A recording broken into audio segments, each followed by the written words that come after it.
Quando nós estávamos como missionários lá no Rio Grande do Norte, num lugar chamado Parnamirim, havíamos conseguido um local para nos reunirmos de graça. E numa tarde, fazendo uma manutenção num banheiro, em alguns segundos eu pensei que ia morrer. Estava com uma talhadeira na mão, com chinelo, o chão estava úmido, e atravessei um cano, e junto com o cano, embaixo do cano, 2 fios elétricos. Fiquei preso, recebendo corrente de energia que passava pelo meu braço esquerdo e descia pela perna. É interessante como a energia, controla todo o seu corpo. É impressionante. Eu pensei que iria morrer. E quando estava quase desfalecendo, eu pedi socorro a Deus. Está em suas mãos. E Deus, através da sua graça e de sua misericórdia, me salvou. Talvez você já se sentiu assim perto da morte. Talvez você já tenha ficado alguma vez sem esperança. Talvez num vale da sombra da morte, numa sepultura emocional, num vale coberto de ossos secos. Se você já se sentiu assim, ou sente-se assim, fique sabendo que Deus é o Senhor. É Ele quem te tira da sepultura e te vivifica, mesmo quando você acha que acabou toda a esperança. No ano de 597 a.C., o rei Nabucodonosor, do Império Babilônico, capturou Jerusalém e levou cativo o rei Joaquim, a família real, os líderes da cidade, os artesãos, e também levou cativo o profeta Ezequiel. Detalhe, o nome do profeta Ezequiel significa Deus torna forte ou Deus fortalece. A esposa do profeta Ezequiel morreu por volta do ano 587, quando um império destruiu toda a cidade de Jerusalém. E o profeta ficou sem a sua esposa naqueles momentos de dificuldade. Como é bom ter a esposa do lado, no momento de dificuldade. Como é bom ter alguém nos amparando, nos ajudando. Por isso a palavra de Deus diz que é melhor serem 2 do que 1, porque quando um cair, o outro ajuda a levantar. O livro de Ezequiel, ele possui uma estrutura tríplice: julgamento de Israel, julgamento das nações estrangeiras e manifestação da graça e da misericórdia de Deus. E mostra um Deus que é um justo juiz, que é onisciente e que é onipresente. Seu julgamento é totalmente correto. Como bom seria, que o Supremo Tribunal Federal tivesse um julgamento sempre justo em todas as suas demandas. Deus é santo e o pecado afronta a santidade de Deus e deve ser julgado. Nós lemos aqui o que aconteceu com o rei Manassés, que foi levado, porque desobedeceu a Deus. Israel foi um povo rebelde. E o exílio foi uma programação de Deus para curar aquele povo, para disciplinar aquele povo. Esse é o nosso desafio. Também viver de modo obediente e em fidelidade a Deus. Ezequiel 37, verso 13, está escrito: sabereis que eu sou o Senhor, quando eu abri a vossa sepultura e vos fizer sair dali, ó povo meu. o profeta foi levado pela mão do Senhor. Ezequiel, capítulo 37, do verso 1 até o verso 14. E pelo Espírito, ele foi levado a um vale. Um vale onde existia muitos ossos secos. E o Espírito fez que ele andasse ao redor do vale. E o profeta constatou duas coisas. Primeiro, que existia uma quantidade numerosa de ossos. E o segundo detalhe que ele constatou é que aqueles ossos estavam sequíssimos, estavam muito ressecados. E tem um significado. Essa quantidade de ossos secos representava o povo de Israel, toda a nação de Israel, todo o reino do norte como o reino do sul, que seria unificado através de um rei eterno, Jesus Cristo. E o segundo significado, que um osso estava sequíssimo. Por que aquele osso estava sequíssimo? Parem um pouquinho para pensar. Quais são as possibilidades de se realizar ali alguma coisa com um osso seco? Praticamente nada. Significa que era impossível aos olhos humanos gerar vida a partir daqueles ossos que estavam extremamente secos. O profeta então recebeu a ordem de profetizar 3 vezes. Primeira profecia direcionada para os próprios ossos. Uma promessa de restauração. Restaurar um conjunto de atividades que visam restabelecer danos decorrentes do tempo ou de outra razão. Quando eu penso em restauração, eu penso num quadro que foi danificado pelo tempo. E os restauradores vão lá com cuidado, arrumar aquele quadro, aquela pintura, e levam um processo, um tempo. Agora, quando se fala de uma restauração espiritual, Deus vai reparar aquilo que o pecado fez conosco. Deus criou o homem à imagem e semelhança dele. Mas o pecado corrompeu toda essa imagem. Todas as nossas emoções, todo pensamento ficou corrompido por causa do pecado. E Deus, através de Jesus Cristo, nos restaura em nova criatura.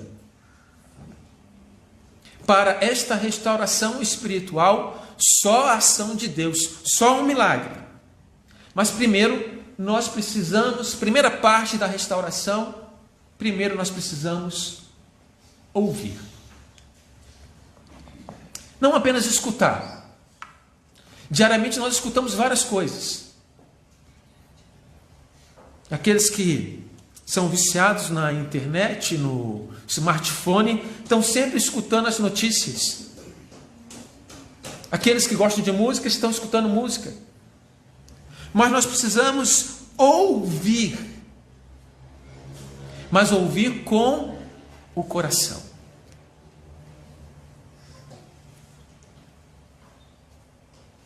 Ouvir não é apenas escutar. Ouvir é guardar a palavra de Deus no coração, para nós não pecarmos contra Deus. Salmo 119, verso 11. Se você não ouvir e se não se arrepender, continuará sem vida, sem esperança. Continuará morto nos seus delitos e em seus pecados. Deus quer transformar a sua vida. Deus quer tirar você dessa morte espiritual e vivificar você. Por isso ele disse ao profeta: profetiza esses ossos e dize: ossos secos, ouvi a palavra de Deus. Assim diz o Senhor, Deus a estes ossos: eis que farei entrar o Espírito em vós, e vivereis. Porei tendões sobre vocês. Farei crescer a carne sobre vós estenderei a pele, e porei em vós o espírito, e vivereis. E sabereis que eu sou o Senhor. Eis que farei entrar em vós o espírito.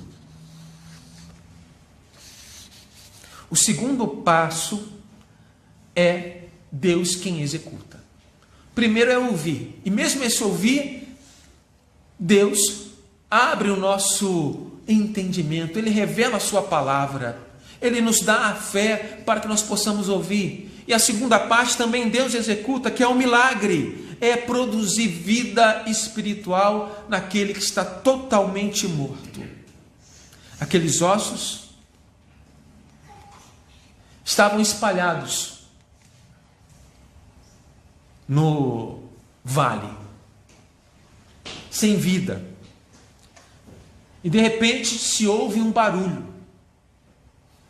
um osso batendo no outro, um osso seco batendo em outro osso seco. Imaginou? O fêmur batendo na tíbia e na fíbula, junto com a patela, o húmero com o rádio e com a una batendo um no outro, e esses montão de ossos. Uma pessoa adulta tem 206 ossos. Já imaginou? Quanto barulho! E foi isso que o profeta ouviu na sua visão. O que estava desorganizado começou a organizar-se. Começou a se formar os tendões, a cartilagem, o ligamento, os músculos, e por fim isso tudo foi coberto com a pele. O sistema esquelético estava ali pronto para sustentar, equilibrar e dar forma ao corpo. Essa é a função do sistema esquelético. Que maravilha de Deus, a criação. Escute o que está escrito no Salmo 139, do verso 13 ao 16. Pois tu formastes no meu interior, tu me teceste no seio da minha mãe. Graças te dou, visto que de modo assombrosamente maravilhoso me formastes. Em tuas mãos são admiráveis. A minha alma o sabe muito bem. Os meus ossos não te foram encobertos, quando no oculto fui formado, entretecido como nas profundezas da terra. Os teus olhos me viram a substância ainda informe, ou seja, no ventre materno. No teu livro foram escritos todos os meus dias, cada um deles escrito e determinado, quando nenhum deles ainda havia. A obra de Deus é maravilhosa. A criação dele é algo extraordinário. E você deve agradecer a Deus pela forma que ele criou você. Aquele que não se aceite, comece a se aceitar. Comece a agradecer a Deus a vida que ele lhe concedeu, o corpo que você tem. Mas esse ajuntamento de ossos com músculos, com tendões, com cartilagens, coberto de carne, ainda faltava uma coisa. Ainda não tinha vida. Por isso, lembre-se que Deus é o Senhor, Ele é que nos tira da sepultura, Ele é que nos vivifica, mas mesmo quando acaba a nossa esperança. Então, o profeta recebeu mais uma ordem. Profetiza ao Espírito. E ele começou a profetizar. Assim diz o Senhor Deus: vem dos quatro ventos, ó Espírito, e assopra sobre estes mortos, para que vivam. O profeta profetizou, como Deus ordenou. E o Espírito entrou neles, e se puseram em pé.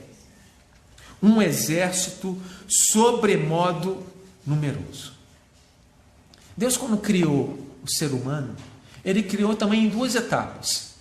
Primeiro, ele pegou o pó da terra e formou o homem. A sua imagem e semelhança o formou.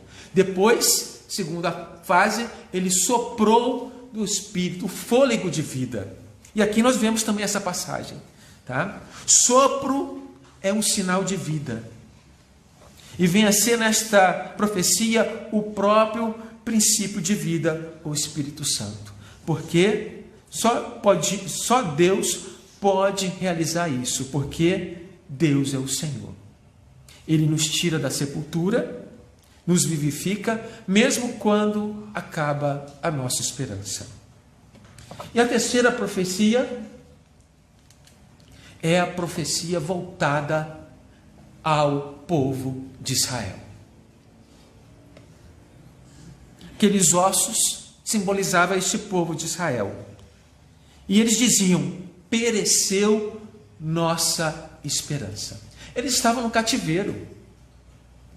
Jerusalém já tinha sido destruída. Aquilo que ele tinha confiança, o templo, havia sido destruído. Por isso, a nossa confiança não pode estar de maneira nenhuma nos bens materiais que nós temos.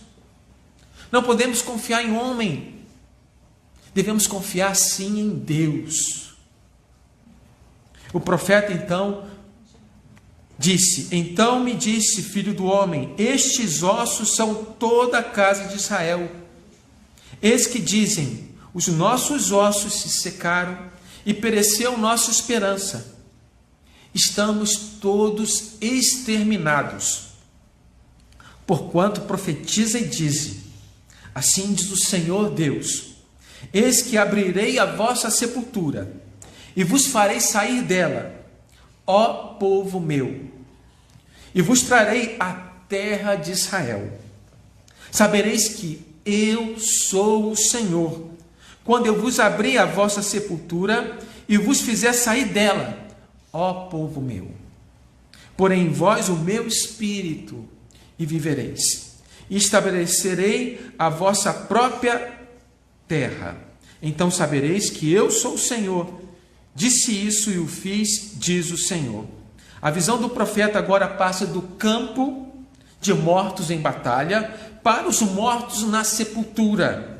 Sepultura aqui é comparada ao cativeiro, ao exílio, ao estado emocional que se encontrava o povo de Deus no cativeiro. E o Espírito do Senhor é quem deu vida. O profeta aqui não está falando da ressurreição física, mas de uma ressurreição espiritual. Apesar de nós acreditarmos na ressurreição física, no último dia, quando Cristo voltar, aqueles que estão mortos ressuscitarão primeiro, e aqueles que estão vivos serão transformados e encontrarão com o nosso Senhor Jesus Cristo. 2 Timóteo, capítulo 1, verso 9 e 10, está escrito: que nos salvou e nos chamou com santa vocação, não segundo as nossas obras, mas conforme nossa própria determinação, com sua própria determinação e graça, que nos foi dada em Cristo Jesus, antes dos tempos eternos, manifestados agora pelo aparecimento do nosso Salvador Jesus Cristo, o qual não só destruiu a morte, mas trouxe à luz a vida e a imortalidade mediante o Evangelho. O nome Jesus significa Javé é salvação. Deus é salvação. Deus salva. É maravilhoso. Temos a manifestação do amor de Deus, da graça de Deus, através do sacrifício de Jesus na cruz, que nos dá vida e vida abundante. Talvez você esteja passando num vale parecido como esse, num vale de ossos secos. Talvez esteja fraco ou fraca de tanto lutar por determinada situação e talvez até sem esperança ou exterminado como o povo de Deus no cativeiro. Talvez essa situação tenha vindo por causa de desobediência, porque não ouviu a palavra de Deus. Rebeldia. O cristão não pode justificar o seu comportamento dizendo: este é o meu jeito. Não, você não pode dizer isso. Porque você foi chamado para ser do jeito de Cristo e não do seu próprio jeito. Pode ser que Deus esteja te disciplinando, conforme disciplinou o seu povo escolhido. Ou apenas são as circunstâncias da vida. Jó, por exemplo, foi provado. É necessário que você reconheça que Ele é Deus, que Ele é o Senhor. É Ele quem te coloca de pé. É Ele quem te tira da sepultura e te dá vida. É Ele que te chama de meu povo. Para o remanescente de Israel, essa sepultura durou 70 anos. O problema que durante a provação, o problema que durante a aflição, é que nós não sabemos quanto tempo vai durar isso. Quanto tempo vai durar, mas Deus sabe quanto tempo vai durar. Precisamos, então, confiar em Deus. Sua confiança, como eu já falei, tem que estar em Deus e não nos homens.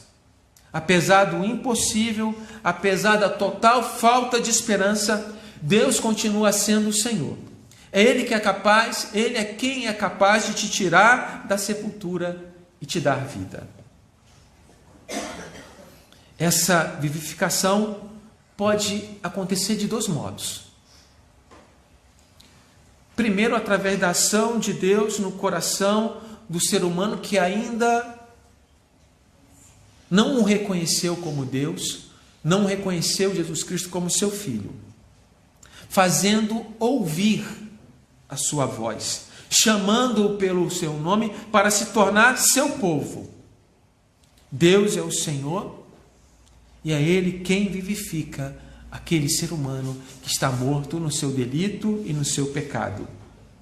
Ao crer em Cristo, temos vida e vida abundante. Arrependa-se e caminhe em direção a Cristo.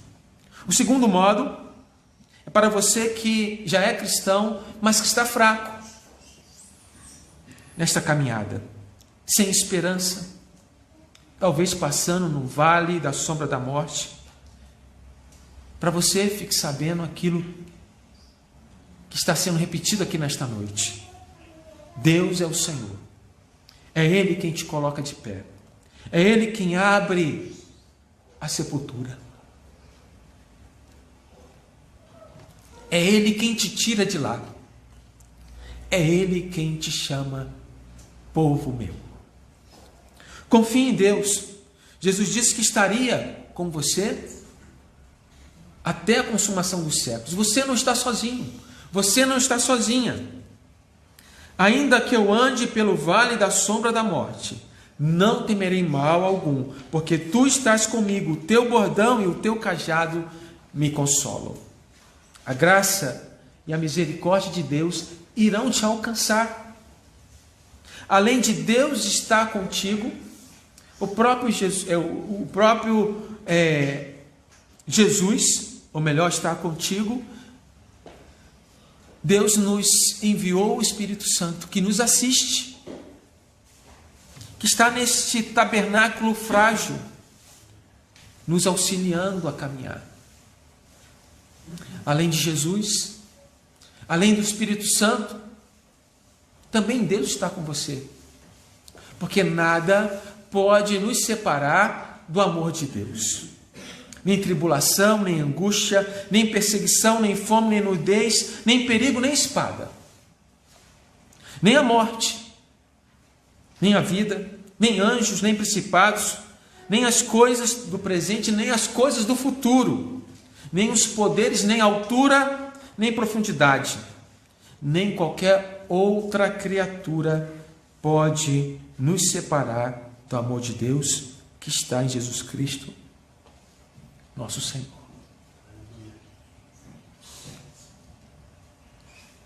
Resumindo todas essas palavras, Deus te ama. Deus te ama. Então, sinta-se amado. Sinta-se amada por Deus.